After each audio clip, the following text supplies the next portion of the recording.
वर्षा Gupta news moment से स्वागत करती हूँ आपका न्यूज़ मोमेंट हिंदी में।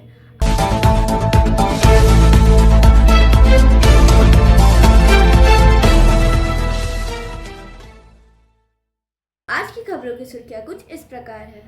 जॉर्ज अकेडमी ने एक प्रसिद्ध कोचिंग सेंटर के छात्राओं को मुफ्त प्रशिक्षण देने की पेशकश की। बीबी कॉलेज की एनसीसी इकाई ने रक्तदान शिविर का आयोजन किया। श्री नरसिंह बन बालाजी धाम में सामूहिक विवाह समारोह का आयोजन किया गया। सेल आईएसपी से जुड़े उद्यमियों के लिए वेब मीट का किया गया आयोजन। हैदराबाद में भगदड़ के मामले में पुष्पा 2 के अभिनेता अल्लू अर्जुन हुए गिरफ्तार। महिला की मौत, बेटे की हालत गंभीर। तेलुगु फिल्म अभिनेता अल्लू अर्जुन को 4 दिसंबर को हैदराबाद में उनकी फिल्म पुष्पा 2 के प्रीमियर के दौरान मची भगदड़ के सिलसिले में पुलिस ने गिरफ्तार किया है। इस भगदड़ में 39 वर्षीय महिला की मौत हो गई थी और उसका बेटा गंभीर रूप से घायल हो गया था। पुलिस ने संध्या थिएटर प्रबंधन, अभिनेता और उनकी सुरक्षा टीम के खिलाफ मामला दर्ज किया था। अधिकारियों ने कहा था कि पुलिस को पहले से कोई सूचना नहीं थी कि फिल्म की टीम प्रीमियर के लिए आएगी। अर्जुन को शुक्रवार को चिक्कड़पल्ली पुलिस स्टेशन की एक टीम ने हिरासत में लिया, जहां मामला दर्ज किया गया था। अधिकारियों के अनुसार उनकी जांच में पाया गया कि थिएटर प्रबंधन ने भीड़ को नियंत्रित करने के लिए कथित तौर पर अतिरिक्त प्रावधान नहीं किए थे। पुलिस ने आरोप लगाया कि अभिनेताओं की टीम के लिए कोई अलग प्रवेश या निकास नहीं था। एफआईआर दर्ज करते समय हैदराबाद पुलिस के सेंट्रल जोन के डिप्टी कमिश्नर ऑफ पुलिस अक्षांश यादव ने बताया था, मृतक के परिवार के सदस्यों की शिकायत के आधार पर चिक्कड़पल्ली पुलिस स्टेशन में बीएनएस सेक्शन 105 गैर इरादतन हत्या के लिए सजा और 118(1) आरडब्ल्यू 3(5) स्वेच्छा से चोट पहुंचाना या गंभीर चोट पहुंचाना के तहत मामला दर्ज किया गया है। इसकी जांच की जा रही है। थिएटर के अंदर अराजक स्थिति के लिए जिम्मेदार सभी लोगों के खिलाफ कानून के अनुसार सख्त कार्रवाई की जाएगी, जिससे एक व्यक्ति की मौत हो गई और अन्य घायल हो गए। आसनसोल रेलपार में एसटीएफ का छापा, हथियारों सहित एक को दबोचा। आसनसोल से वसीम खान के अनुसार आसनसोल नॉर्थ पुलिस थानांतर्गत रेलपार के चांदमारी इलाके से एक शख्स को गिरफ्तार किया गया है। गिरफ्तार शख्स का नाम मोहम्मद आरफी है। गिरफ्तार व्यक्ति पास से 3 एमएम व कारतूस बरामद किए गए। सूत्रों के अनुसार राज्य पुलिस की एसटीएफ ने गुरुवार की रात छापेमारी कर मोहम्मद आरिफ को गिरफ्तार कर लिया। गिरफ्तार व्यक्ति को आसनसोल नॉर्थ थाने की पुलिस को सौंप दिया गया। गिरफ्तार व्यक्ति को शुक्रवार को आसनसोल कोर्ट में पेश किया गया। गौरतलब है कि इसके पहले भी एसटीएफ ने कुल्टी में छापा मारकर हथियारों का जखीरा बरामद किया था। रेलवे में यूनियन मान्यताओं के लिए चुनाव, एआईआरएफ और एनएफआईआर को मिली मान्यता। रेलवे में जोनलाधारित यूनियनों के सर्वेक्षण में all India railway men's federation AIRF समर्थित eastern railway men's union ERMU शीर्ष पर रही। उसके बाद national federation of Indian railways NFAR रही। 4 दिसंबर को हुए चुनाव में सभी रेलवे कर्मचारियों ने मतदान किया, जिसके वोटों की गिनती गुरुवार को होगी। ईस्टर्न रेलवे जोन में जामताड़ा, विद्यासागर, चित्तरंजन आदि रेलवे स्टेशनों से ईस्टर्न रेलवे में यूनियन आगे रही। चिरेका के कार्यकाल के दौरान वाम समर्थित श्रमिक संघ ने पहला स्थान हासिल किया। दूसरे स्थान पर सीआरएमसी। यहां श्रमिक संघ गठबंधन को 3026 वोट मिले। निकटतम प्रतिद्वंद्वी यूनियन सीआरएमसी को 2916 वोट मिले। जीत से उत्साहित श्रमिक संघ कार्यकर्ताओं और समर्थकों ने चित्तरंजन टेक्निकल स्कूल मतगणना केंद्र के बाहर एक दूसरे को लाल वस्त्र पहनाकर और पटाखे फोड़कर खुशी मनाई। जॉर्ज अकेडमी ने एक प्रसिद्ध कोचिंग सेंटर के छात्राओं को मुफ्त प्रशिक्षण देने की पेशकश की। आइए सुने जॉर्ज अकादमी के ओस्टा जॉर्ज क्या कहते हैं। हाँ बोलिए क्या। तो आज जो ये हम लोग ने ये प्रेस मीट बुलाया, इसका कारण ये है कि कल मीडिया रिपोर्ट्स के अनुसार ये हम लोगों को सुनने में आया कि आसनसोल में एक बहुत ही फेमस एक इंस्टीट्यूट है जो सरकारी नौकरी का तैयारी करवाते हैं बच्चों लोगों को, और उनका कुछ इंटरनल इश्यूज के चलते वो लोग अब यहाँ से अपने ब्रांच बंद करके वो लोग शिफ्ट कर रहे हैं, जिसके चलते वहां पे जो बच्चे पढ़ रहे हैं उनके लिए एक डर, उनके अंदर में एक डर का माहौल हो गया है। वो लोग चिंतित है अपने भविष्य के लिए, क्योंकि देखिए ये लोग सब गवर्नमेंट जॉब्स के लिए प्रिपरेशन कर रहे हैं। इन्होंने भारी भरकम मोटी रकम फीस दे करके उन्होंने एडमिशन लिया है। अब क्या हो रहा है, जब इंस्टीट्यूट यहाँ से निकल रहा है तो बच्चे चिंतित है कि उनका क्या है। तो ये मीडिया, ये आप लोगों के जरिए मैं ये कल भी मैंने कहा है और आज फिर रिपीट कर रहा हूँ कि जॉर्ज एकेडमी हम लोग ये एक स्टेप उठा रहे हैं कि उस इंस्टीट्यूट के जो भी 70-80 बच्चे हैं उनको हम लोग उनका सरकारी नौकरी का तैयारी जॉर्ज एकेडमी करवाएगा, और उसके लिए हम लोग 1 रुपया भी फीस चार्ज नहीं करेंगे, ये निःशुल्क होगा। इसका 2 कारण है। कारण एक, सबसे पहला, हमारे शहर के बच्चे हैं वो, आज वो लोग अगर कल को अच्छा नौकरी लेता है, अच्छी जगह में पोस्टिंग होते हैं, तो उससे हमारा भी शहर का बेनिफिट होगा। तो इनको भी रोकना नहीं है, इनका पढ़ाई रुकना नहीं चाहिए। और सर दूसरा जो सबसे इंपॉर्टेंट चीज है कि देखिए हम लोग सब एक फ्रेटर्निटी, एक बिरादरी को बिलोंग करते हैं, सारे कोचिंग इंस्टीट्यूट्स, राइट। एक इंस्टीट्यूट का गलती के चलते बाकी सारे इंस्टीट्यूट को शक की नजर से नहीं देखना है, ये बड़ी बात है। इससे क्या हो रहा है कि कल को बच्चे और पेरेंट्स दोनों आसनसोल के इंस्टीट्यूट्स पे उनका भरोसा कम हो जाएगा, जो हमारे आसनसोल के इंस्टीट्यूट्स के लिए, हमारे अर्थव्यवस्था के लिए, किसी के लिए ठीक नहीं है, हमारे इमेज के लिए ठीक नहीं है, हमारा आसनसोल की कोचिंग इंडस्ट्री का जो इमेज है उसके लिए ठीक नहीं है। तब क्या होगा ना, बच्चे यहां से बाहर जाएंगे, बच्चे ट्रैवल करने लगेंगे, दुर्गापुर जाएंगे, दूसरे शहर में जाके तैयारी करेंगे। तो इसीलिए आसनसोल का, हमारे शहर के कोचिंग इंडस्ट्री का इमेज को बरकरार रखने के लिए हमने ये फैसला लिया है कि हम लोग उन बच्चों को तैयारी करवाएंगे, क्योंकि हम लोग का इसमें स्पेशलाइजेशन है। जॉर्ज एकेडमी का एक अलग विंग है गवर्नमेंट जॉब प्रिपरेशन का, हम लोग करवाते हैं, हम लोग पिछले 15 साल से करवा रहे हैं। हमारे यहाँ से भी बच्चे अलग अलग सरकारी विभाग में जॉब कर रहे हैं, तो ऐसा नहीं कि हमारे पास इसका नॉलेज नहीं है, हम लोग कर रहे हैं। तो जो वो 70-80 बच्चे हैं, हम आप लोगों के माध्यम से हम उनको अपील कर रहे हैं, उन तक पहुंचना चाहते हैं, क्योंकि उन 70-80 बच्चे का डेटा नहीं है हमारे पास, तो और हम वहां जा नहीं सकते, वो जाना ठीक नहीं होगा। और मैं उस इंस्टीट्यूट का नाम भी नहीं लूंगा, सबको पता है आज का डेट में कौन है वो। तो हम आप लोगों के जरिए ये कहना चाहते हैं उन बच्चों को कि अगर आप लोगों को हमारे ऊपर भरोसा है तो आप एक बार हमें चांस दीजिए, आप आइए हमारे पास, आपको कोई चार्जेस नहीं लगेगा। मैं ऑन रिकॉर्ड बोल रहा हूं, इसमें कोई छुपाने वाली बात नहीं है, कोई हिडन कॉस्ट नहीं, कुछ नहीं। आप यहाँ बैठे, यहाँ पढ़े, और जब तक आपके सारे एग्जाम्स कंप्लीट नहीं हो जाते हैं, जॉर्ज एकेडमी आपके साथ खड़ा है। हमारा फोन नंबर है 8609980058। लोअर एचडीएडआर में हमारा हेड ऑफिस है, हमारा ऑर्डो सेंटर है मोशिला रानीगंज, बट हम लोग क्लासेस यहाँ कंडक्ट करवाएंगे गवर्नमेंट जॉब का, जो doctor PR Mukherjee nursing home के ऑपोजिट में है, जॉर्ज एकेडमी यहाँ पे। अगर आप लोग हमें रीच आउट कर सकते हैं तो आइए। मोबाइल नंबर एक बार 8609980058, ये हमारा मोबाइल। आप अपना परिचय दे दीजिए। मेरा नाम हुआ जॉर्ज ऑस्टा, मैं जॉर्ज एकेडमी का फाउंडर हूँ, और मैं टीचर भी हूँ, मैं पढ़ाता भी हूँ। क्लास 11-12 को मैं अकाउंट्स पढ़ाता हूँ। तो ये पिछला 15 साल से हमारा इंस्टीट्यूट चल रहा है। बीबी कॉलेज की एनसीसी इकाई ने रक्तदान शिविर का आयोजन किया। आइए सुनते हैं एनसीसी यूनिट 1 के captain company commander doctor Arun Pandey क्या कहते हैं।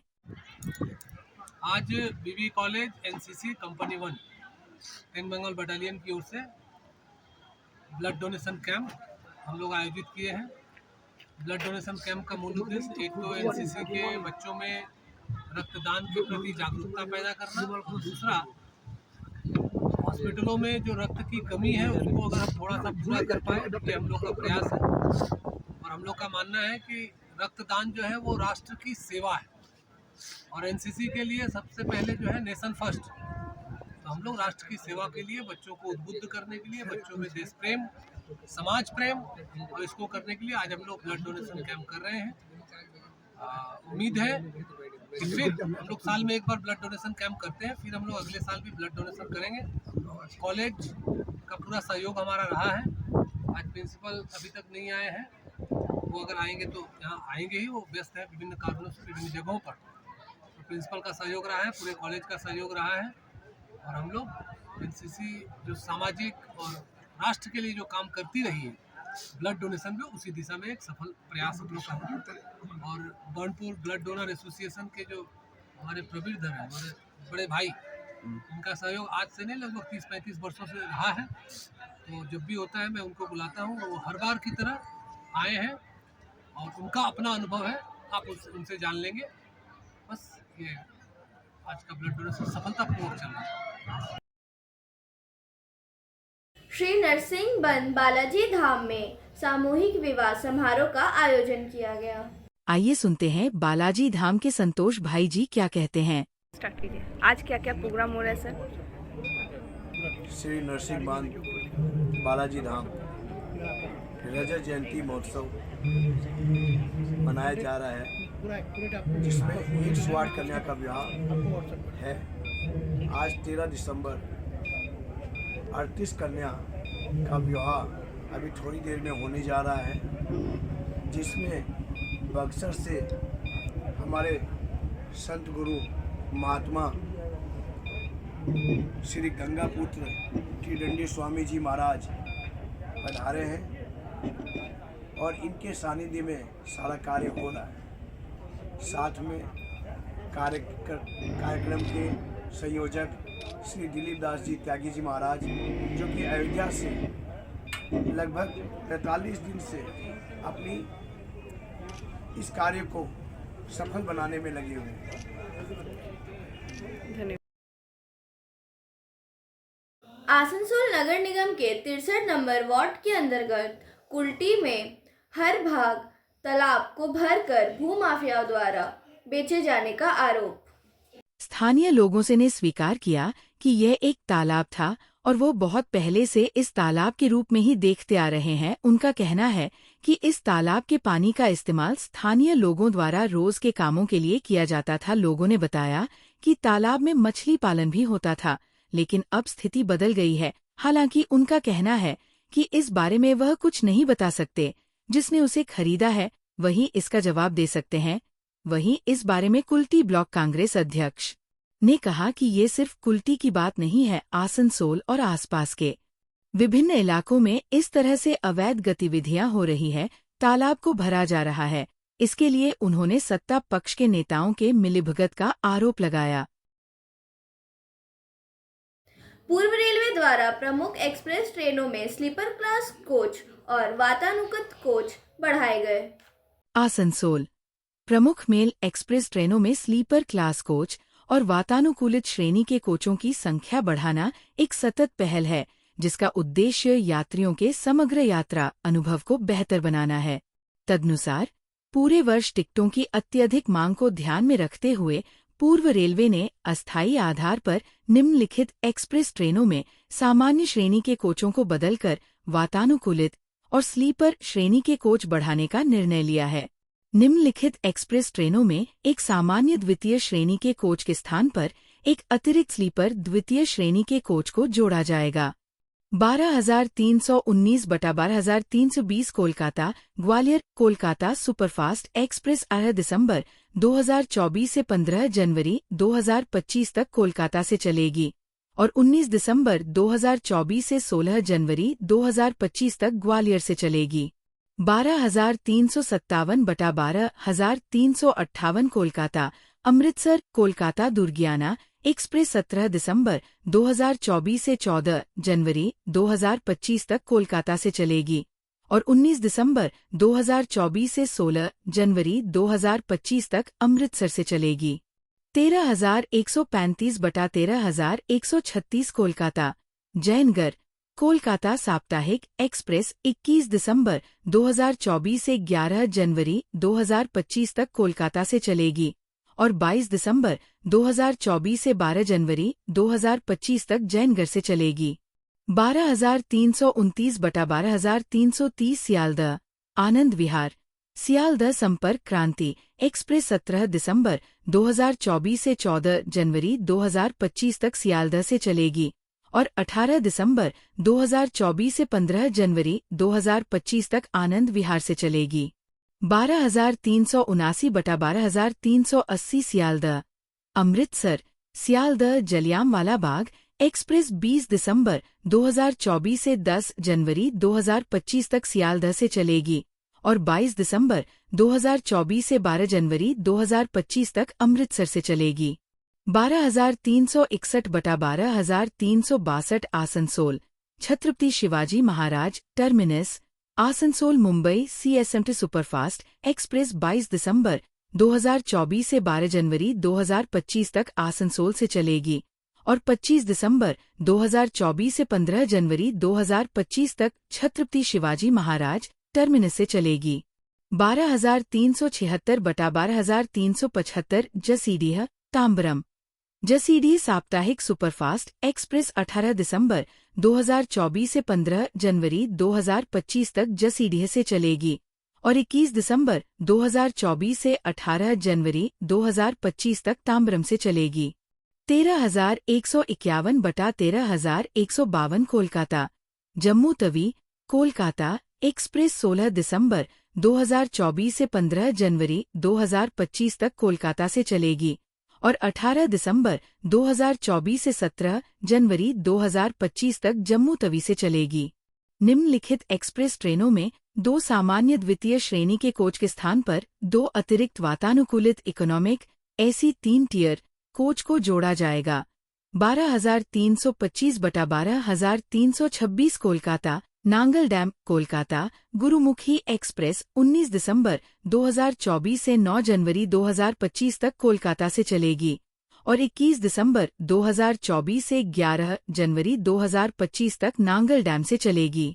13,137 बटा 13,138 कोलकाता आजमगढ़ कोलकाता साप्ताहिक एक्सप्रेस 16 दिसंबर 2024 से 13 जनवरी 2025 तक कोलकाता से चलेगी और 17 दिसंबर 2024 से 14 जनवरी 2025 तक आजमगढ़ से चलेगी। निम्नलिखित एक्सप्रेस ट्रेनों में 2 सामान्य द्वितीय श्रेणी के कोच के स्थान पर 2 स्लीपर श्रेणी के कोच जोड़े जाएंगे। 13,167 बटा 13,168 कोलकाता आगरा कैंट कोलकाता साप्ताहिक एक्सप्रेस 19 दिसंबर 2024 से 9 जनवरी 2025 तक कोलकाता से चलेगी तथा 21 दिसंबर 2024 से 11 जनवरी 2025 तक आगरा कैंट से चलेगी। सेल ISP से जुड़े उद्यमियों के लिए वेब मीट का किया गया आयोजन। बनपुर से सुरजित सेन गुप्ता के अनुसार ISP सेल के द्वारा बनपुर के सेल कॉन्फ्लुएंस हॉल में क्षेत्र के विभिन्न चेंबर ऑफ कॉमर्स के साथ सेल ISP से जुड़े उद्यमियों के लिए एक वेंडर मीट का आयोजन किया गया था। इस कार्यक्रम में इनवॉइस स्मार्ट ने मुख्य भूमिका निभाई थी। सर्वप्रथम स्क्रीन से ISP का इतिहास एवं नए होने वाले विस्तार की तस्वीर से सभी को अवगत कराया गया। मंच का संचालन DGM कृष्णा केडिया ने बहुत ही अच्छी तरह से किया। ISP के मटेरियल विभाग के अधिकारी ने मंच से ज्यादा उद्यमियों को जुड़ने के लिए एवं हर तरह की मदद का आश्वासन दिया। इनवॉइस स्मार्ट के श्री भगत ने उनकी संस्था में सभी को जुड़ने के लिए कहा, जिससे उन्हें सेल में कार्य करने में काफी सहूलियत मिलेगी। आसनसोल चेंबर ऑफ कॉमर्स के सचिव शंभूनाथ झा ने कहा, ISP के विस्तारीकरण में स्थानीय उद्यमियों को ज्यादा से ज्यादा काम मिले, इस पर ध्यान देने की जरूरत है। उन्होंने कहा, विस्तारीकरण में लगने वाले उत्पादों का प्रदर्शन करना अति आवश्यक है, जिससे यहाँ के उद्यमी उस प्रकार का उत्पाद बना सके। डायरेक्टर इंचार्ज ब्रिजेंद्र प्रताप सिंह ने मंच से सभी को संबोधित किया। ISP के सभी उच्च अधिकारी कार्यक्रम में उपस्थित थे। नौकरी की मांग के लिए श्रमिक और उनकी पत्नी का अनिश्चित भूख हड़ताल के सभी श्रमिक गठन हुए शामिल। अंडाल से पवन शर्मा के अनुसार ईसीएल के काजोरा क्षेत्र अंतर्गत खास काजोरा कोलियरी एजेंट कार्यालय के समक्ष कोलियरी कर्मी ने आश्रित के नौकरी की मांग को लेकर भूख हड़ताल शुरू किया। इस संबंध में ज्ञात होगी कि ड्यूटी के दौरान वर्ष 2016 में ईसीएल कर्मी भीमलाल महतो 55 का एसडीएल ऑपरेटर का खदान के अंदर काम करने के दौरान रूफ बोल्ट से एक आंख में चोट लगी थी, जिसके कारण एक आंख नष्ट हो गया एवं दूसरा आंख 85% खराब हो चुका था। प्रबंधन द्वारा उनका इलाज कराया गया, जिसके कारण उन्हें विभिन्न अस्पतालों का चक्कर काटना पड़ा। बाद में प्रबंधन हर महीना मेंटेनेंस खर्च देना शुरू किया। इधर कुछ महीनों से वो मेंटेनेंस खर्च भी देना बंद कर दिया। मेडिकल टीम ने उन्हें ड्यूटी के लिए अनफिट कर दिया था। इसके बाद प्रबंधन के द्वारा उनके आश्रित को नौकरी नहीं दिया गया। उनका कहना है कि प्रबंधन कार्यालय का चक्कर काटते काटते थक गए, फिर भी प्रबंधन ने उनकी एक न सुनी। उसके बाद वे हाई कोर्ट का दरवाजा खटखटाया। हाई कोर्ट में सुनवाई होने के बाद हाई कोर्ट के द्वारा ईसीएल प्रबंधन को श्रमिक के आश्रित को नौकरी देने की बात कही गई। उसके बाद भी प्रबंधन ने उनके परिवार के किसी सदस्यों को नौकरी नहीं दी। आज बाध्य होकर अनशन का रास्ता अपनाना पड़ा। दूसरे दिन भी अनशन जारी रहा। आश्रित का नौकरी की मांग को लेकर खास काजरा कॉलियरी प्रबंधन कार्यालय के समक्ष दूसरे दिन भी अनशन जारी रहा। सभी श्रमिक संगठन के प्रतिनिधियों ने किया समर्थन किया। मौके पर एचएमएस श्रमिक संगठन के ईसीएल वेलफेयर कमेटी के सदस्य विष्णुदेव नोनिया उपस्थित था। बाराबली थाने के पुलिस ने की छापेमारी। कल रात 3 ट्रैक्टर पर बालू। मुख्य सड़क तक अजय नदी से 3 ट्रैक्टर पर बालू लादा गया था। उसी वक्त वह रंगे हाथों पकड़ा गया। पुलिस ने जब बालू की वैध खेप की तलाश की तो चालक उन्हें नहीं दिखा सका। फिर तीनों ड्राइवर कार को थाने ले गए। वही पुलिस ने कारों को अपने कब्जे में ले लिया। आज आसनसोल कोर्ट में 3 बालू ट्रक चालकों को कुछ दिनों के लिए रिमाइंडर लाने के लिए उठाया गया। इसे कोर्ट में दाखिल कर दिया गया है। के अंत में समय है मोमेंट के एसएमएस का। Never hate people who are jealous of you, respect their jealousy, they are the people who think you are better than them. लोगों से कभी नफरत ना करें जो आपसे ईर्ष्या करते हैं, उनकी ईर्ष्या का सम्मान करें। वे वह लोग हैं जो सोचते हैं कि आप हैं उनसे भी बेहतर। उम्मीद है आपको आज का हमारे वीडियो पसंद आया हो। अगर आपको हमारे वीडियो पसंद आया तो कृपया इसे लाइक करें, शेयर करें और सब्सक्राइब करें हमारे चैनल को, और बेल आइकन दबाना ना भूलें। धन्यवाद।